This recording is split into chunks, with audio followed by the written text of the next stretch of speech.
Hey, what is going on, guys? So you have a iPad and you have an issue where you cannot type or enter your password or passcode. This one's fixed, but basically you guys are trying to tap on your passcode and nothing is registering.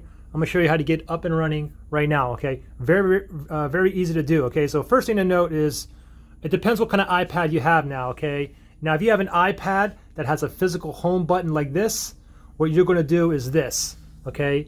It's a two-key combination, okay? And I also show you how to do it if you have no physical home button, okay? Like on some of the iPad Pros, okay? Anyways, physical home button is here, okay? So with these iPads here, what you want to do is find the power button, find the physical home button, okay? What you want to do is press and hold both these buttons at the same time and hold it. Do not let go until we see an Apple logo appear, then we can let go, okay? So let's do this together. Home button, power button. Ready? 1, 2, 3. Press and hold both buttons. Do not let go. I'm still holding on the home button and the power button. I'm not going to let go until we see an Apple logo appear. Then I can go ahead and let go. I'm still holding Apple logo. Go ahead and let go. Wait for the boot back up, and then you guys should be up and running.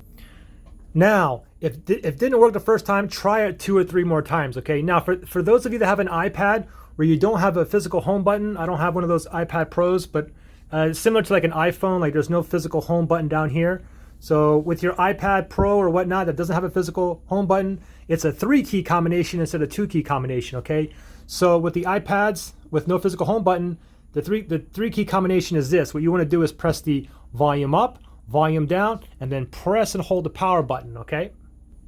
Now some of you guys may have your volume rockers like on the right side and the power button on top. Anyways, I'll just give you a quick example here, okay? So it's going to be, we'll do it together. Ready? Volume up, volume down, press and hold that power button, and do not let go of that power button until you see the Apple logo appear. I'm still holding on only the power button. I'm just waiting for that Apple logo to appear. Once it does, I'm going to go ahead and let go of the power button. So there it is, Apple logo. Now let's go ahead and wait for the boot back up, and you guys should be up and running, okay? If not, try it 2 or 3 more times, all right? Good luck, guys.